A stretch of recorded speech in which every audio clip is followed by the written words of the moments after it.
मृत्यूपत्र लिहिले म्हणजे ते कायदेशीर होतेच असे नसते. माननीय सर्वोच्च न्यायालयाने 6 अत्यावश्यक अटी त्यांच्या एका महत्त्वपूर्ण न्यायनिर्णयामध्ये सांगितलेल्या आहेत. तुमचे मृत्यूपत्र कोर्टात टिकेल का? त्यासाठी या 6 अटी जाणून घेणं गरजेचं आहे.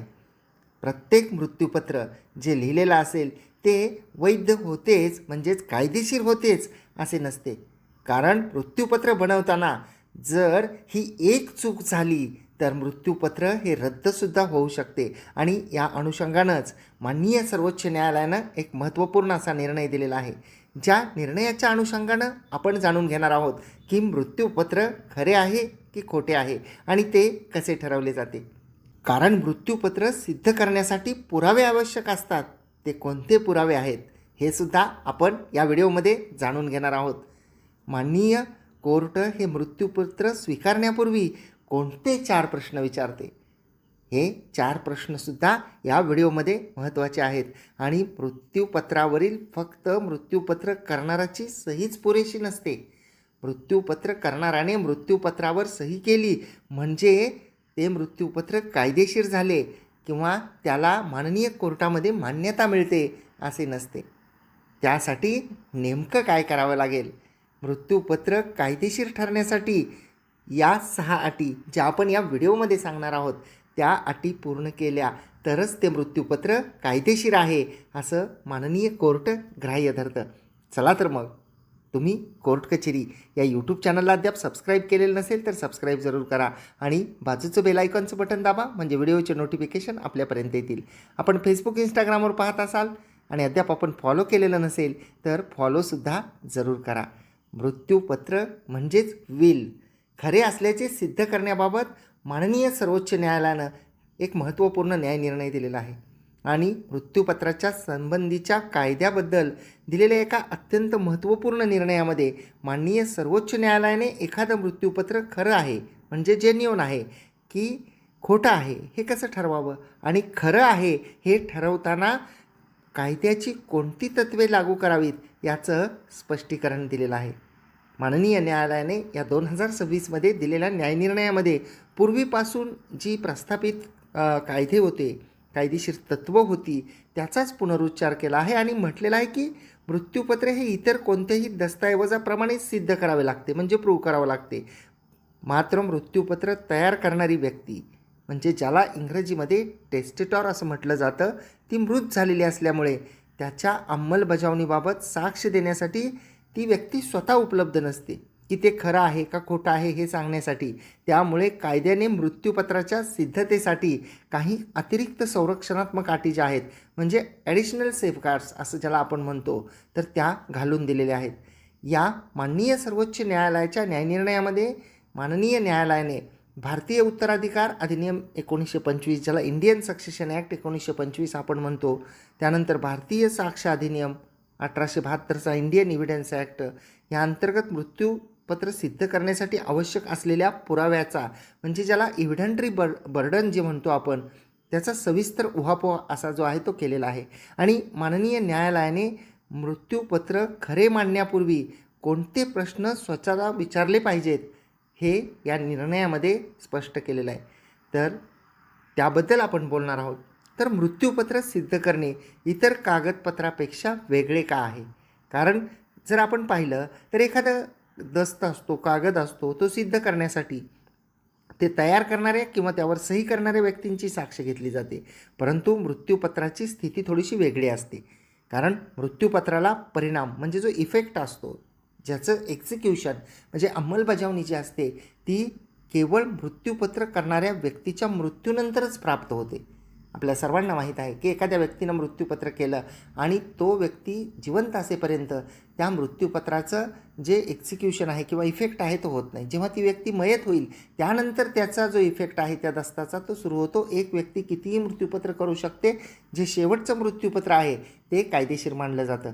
आणि मृत्यूनंतर त्याला इफेक्ट प्राप्त होत असल्यामुळे त्याची अंमलबजावणी ही मृत्यूनंतर होत असल्यामुळे माननीय सर्वोच्च न्यायालयानं नमूद केलेलं आहे की या वैशिष्ट्यामुळं मृत्यूपत्राला एक विशिष्ट जी आहे ती सँटिटी ज्याला आपण म्हणतो की पवित्रता जी आहे ती प्राप्त असते. परंतु त्याच वेळी त्याच्या अंमलबजावणीची माननीय न्यायालयाने अत्यंत काळजीपूर्वक तपासणी करणे आवश्यक असते असं म्हटलेलं आहे. कारण मृत्यूपत्र करणारी व्यक्ती त्याच्या सत्यतेबाबत पुष्टी करण्यासाठी उपलब्ध नसते. म्हणजेच ती व्यक्ती येऊन सांगू शकत नाही. त्यामुळं त्याला वेगळ्या एक जो भाग आहे सिद्धतेचा तो जोडण्यात आलेला आहे. म्हणून मृत्यूपत्र इतर दस्तऐवजाप्रमाणे सिद्ध करावे लागते, परंतु त्यासाठी भारतीय उत्तराधिकार अधिनियमात नमूद केलेल्या अतिरिक्त ज्या कायदेशीर अटी आहेत तर त्याचं पालन जे आहे ते करणं खूप गरजेचं असतं असं या महत्त्वपूर्ण अशा न्यायनिर्णयामध्ये म्हटलेलं आहे. माननीय सर्वोच्च न्यायालयानं पुढं असं म्हटलेलं आहे की मृत्यूपत्र सिद्ध करण्यासाठी आवश्यक 6 अटी आहेत त्या घालून दिल्या आहेत. त्या कोणत्या असतात तर ते आपण पाहूया. पहिली अट जी असते ती मृत्यूपत्राला विशेष जी आहे ती पवित्रता प्राप्त असते आणि त्यामुळं जे आहे ते मृत्यूपत्र सिद्ध करण्याची वेळ ही मृत्यूपत्र करणाऱ्या व्यक्तीच्या मृत्यूनंतर येत असल्यामुळे माननीय न्यायालय हे त्या व्यक्तीची अंतिम इच्छा म्हणजे लास्ट विल म्हणून त्याकडे पाहते की त्या व्यक्तीला मृत्यू होण्यापूर्वी शेवटची ती गोष्ट करायची होती. परंतु यामुळे मृत्यूपत्र खरे असल्याचे सिद्ध करण्याची जबाबदारी जी आहे ती मात्र कमी होत नाही. कारण केवळ दस्त लिहून ती व्यक्ती मयत झाली आणि तो दस्त न्यायालयासमोर सादर केला गेला म्हणजे ते सिद्ध झालं असं होत नाही.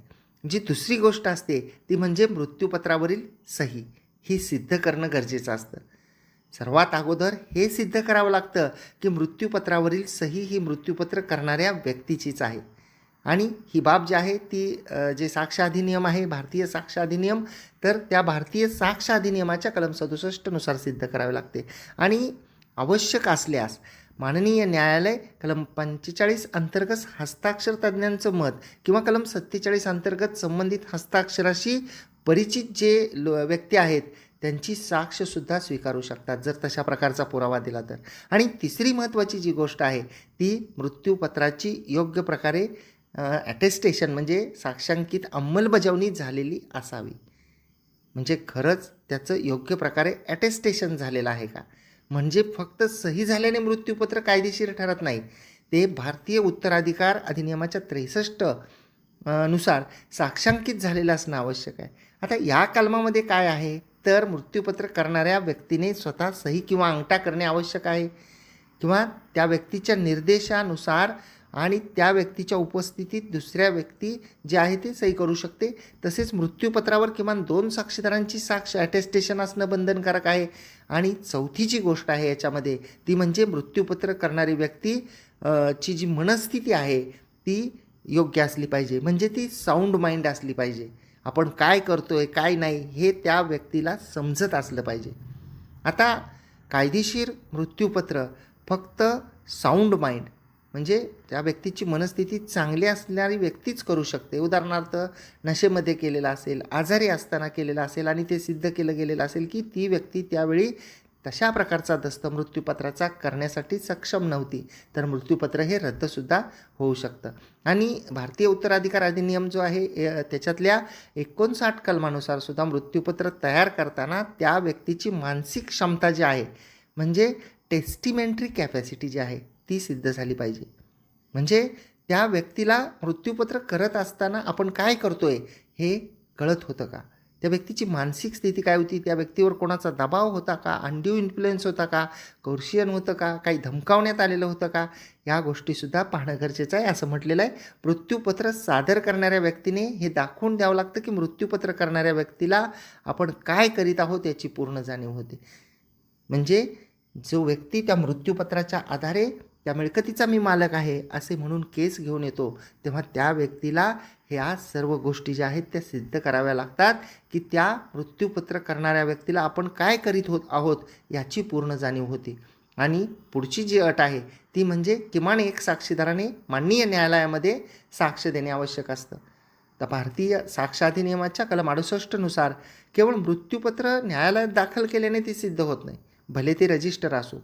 मृत्यूपत्रावर सही करणाऱ्या किमान एका साक्षीदाराने माननीय न्यायालयामध्ये साक्ष देऊन मृत्यूपत्र कायद्यानुसार योग्य प्रकारे अंमलात आले असल्याचे सिद्ध करणे अत्यंत आवश्यक असते. आणि हीच अट मृत्यूपत्राला इतर अनेक कागदपत्रांपेक्षा वेगळे ठरवते.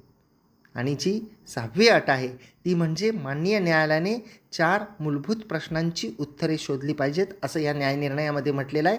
आणि माननीय सर्वोच्च न्यायालयाने म्हटलेलं आहे की माननीय न्यायालयाने जे प्रुडंट ज्युडिशियल माइंड आहे, म्हणजे विवेकी न्याय मन ज्याला आपण म्हणूया मराठीमध्ये, की प्रुडंट ज्युडिशियल माइंड म्हणजे मनाचं समाधान झालं पाहिजे अशा प्रकारचे 4 प्रश्नांची उत्तरं शोधली पाहिजे.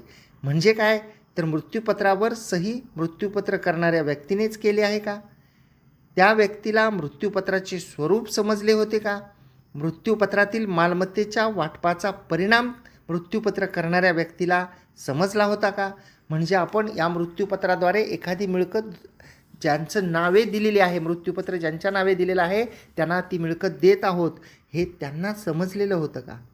आणि जे शेवटचे आहे 4 नंबर, ते म्हणजे मृत्यूपत्रातील मजकूर पूर्णपणे जाणूनच त्या मृत्यूपत्र करणाऱ्या व्यक्तीने सही केलेली होती का? आणि हे खूप महत्त्वाचं आहे की त्या मृत्यूपत्रातील मजकूर जो आहे तो वाचून दाखवलेला आहे का? तो मृत्यूपत्रातील मजकूर समजला आहे असं सिद्ध झालेलं आहे का? आणि त्यानंतर सही केली गेली आहे का?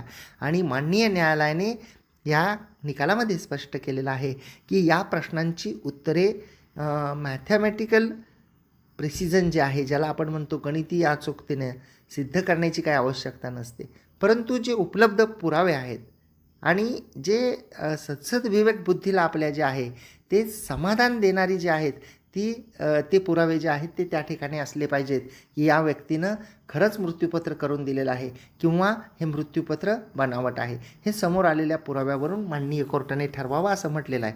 आता एखाद्या प्रकरणामध्ये जर का मृत्यूपत्राच्या बाबतीमध्ये संशयास्पद परिस्थिती असली आणि तर मात्र माननीय कोर्टाने अधिक कठोरपणे त्याची तपासणी करावी असं या न्यायनिर्णयामध्ये म्हटलेलं आहे.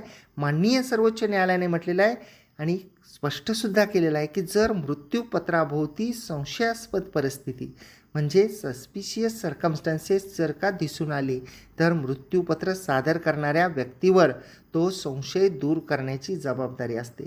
म्हणजे बर्डन ऑफ प्रूफ जे आहे ते मृत्यूपत्र ज्यांनी करून घेतलं आहे, ज्यांच्या नावे झालं आहे, तर त्यांच्यावर असतं. आता आपण उदाहरण घेऊया. म्हणजे नैसर्गिक वारसांना कारण नसताना त्या मृत्यूपत्रातून पूर्णपणे वगळलेला असेल तर, सही संशयास्पद असेल तर, लाभार्थी म्हणजे तो जे मृत्यूपत्र होतं त्या मृत्यूपत्रानं ज्यांना मिळकत मिळालेली आहे त्यांना आपण लाभार्थी म्हणूया, बेनिफिशरी असं म्हणतात इंग्रजीमध्ये. त्यांनी मृत्यूपत्र तयार करण्यात प्रमुख भूमिका जी आहे ती बजावलेली असणं.